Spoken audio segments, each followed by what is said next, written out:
listen, Kenny, tell us your vending history. When did you start vending? How long, where did you first start? Where was your first game? Where did you mostly vend? Where do you mostly vend? I've been vending for 13 years. I started in 2011, 2010, 2011. And the first game was at an Oakland A's game. I was selling churros. Uh, I I did not know what I was doing. I'm not gonna lie. Even when my Oh dad yeah. told me, I was like, he said, "You're going to hear some stuff out there, son. You're going to hear a lot of stuff, but just keep it going, keep your money straight." He taught me, but I was terrible my first game. I did like maybe $60 and sold like maybe 40 churros. That's it. It was it was a long game for me. And most of the places I've been in at was always been in Oakland. The A's always been there, and then I started to go more to Giants, which yeah. I mean, But you got to go where the money is. You you got to make got some to, you money. got to. It's good money over there. But then I just started traveling and fell in love with it, man. It was more like I fell in love with just most of the job and the game, the competition of it and being able to beat most of the guys out there, except for, the GOAT right here.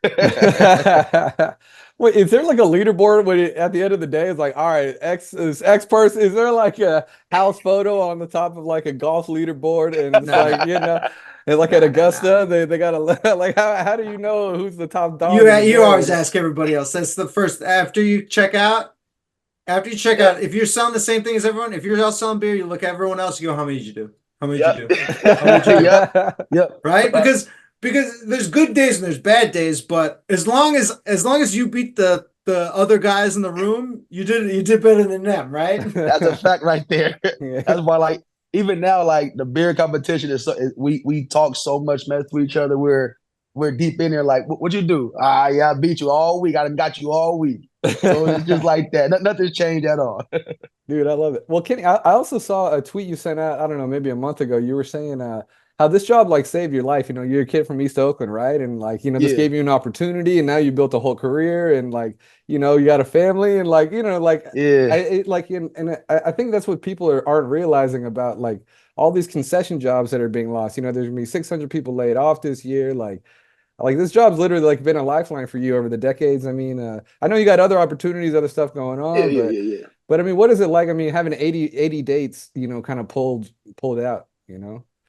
It's really not cool, not fun. Like I said, for me, it saved my life because I was really in the streets. I was homeless. I was, trying to find places to go. And once my dad told me, come up here and work, it started giving me somewhere to go for therapy, somewhere to go, to have a good time and not be on the streets for an hour and a half or 2 hours. Show me something more positive than negative. And the 80 games going away is going to affect me really bad, man. Cause like no one wants to drive to Sac for 80 games and do all that out there. Like Yeah. it's better being back at home working out here, you Yeah. know. Yeah, I'm And sorry the to hear break, that, man. Yeah. And I'm sure a lot yeah, of your friends are from there. I mean, you said you've been working there for 13 years. I'm sure a lot of people are in the same boat, right? Like local guys or, local yeah, women from, a I'm lot. assuming like, East Oakland, Hayward, San Leandro, that whole area, right? It's kind of been Yeah, supported by this whole thing, right? Yeah. it has. Like everyone comes from all over. Like you make friends from Sally Angel, San Lorenzo, people you see every day out there. Become a family. And what we're gonna do after that? We're not just. Well, I'm out. Most of us vendors will be fine because other places. But like you said, what about the other guys? Where are they gonna go? What's gonna happen? Is the crime gonna go up? Are you people gonna have somewhere to go work afterwards? Who's gonna take care of people that did it for 50, 60 years? Yeah. And Yeah. It's been that's the a part that really sucks.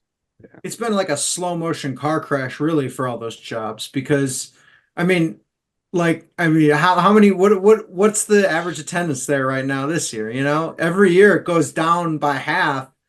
So, It's starting to there's pick up half the though, right? jobs every single time. But doesn't it feel Yeah. like it's Yeah, starting to pick up? I saw you were saying like it was like what 14,000, but you said it felt like 30, right? Like yeah, yeah. it always feels like that. We hit 15K over there. Like it's only picking up Because you're because not used to it. Yeah. it's been a long time, man, a very long time. Yeah. So I Yeah. mean, I so it's remember, like, I remember when they get 20,000, when they're like, oh when man, they're running, when they're like, getting running for a wild card spot. Yeah. And I'd be like, there's only 20,000 people here on a Thursday night. That's pathetic. They need to have 40. They're going for playoffs. They need to have 40,000 people. So and now it's like, oh, 15,000. Whoa, shit. Yeah. I'm just super happy for you, Kenny, because I know I just saw you tweeted you worked 29 days straight. So we're Yeah. recording this on a Monday. The A's and the B's are both off, so you finally got a rest day. But here you are talking to us. So sorry, man. But It's all good, man. I'm but waiting for this, man, you know? yeah. But Oh, but I mean 29 straight days. So people probably don't realize how much of a hustle this is. And it's like a physical toll too. Like I see you got people lifting up here. You're doing yeah. The Kenny Bo challenge or whatever it is, you know. Yeah. The can you lift the challenge? Yeah, yeah. uh at people are realizing starting to realize how heavy it is, you know, when I take out the big heavy loads, they're like, oh, it's heavy, you know, and I'm like, yeah, I told you. How do Yeah. you do it? Man, I work out every day. I'm up from 6 in the morning. I work out maybe at 7 to 8 with one of my trainers. Then I go to the gym by myself. Because after a while, you know, like I've been doing this for 5 years, and I've realized it does take a toll on your body if Yeah. you do not stay in shape. Um, and once I say, hey, it's 80 pounds, I'm not telling you how much it weighs. I don't want to tell you. Don't ask me. I don't think about that. So now it's like, you live to find out. I don't want to be rude, but let's see how you do with it. How were you waking up at 6 in the morning to work out before games or what? No, never. No, no. I just take twice as many beers, you know? Get the Hold up. get the exercise in the state. You said your dad was the one, and I just like made me think. You Yeah. said your dad was the one who got you into vending. Like, what was his background in at the Coliseum and stuff? How'd you get this job? Like, how'd you start vending?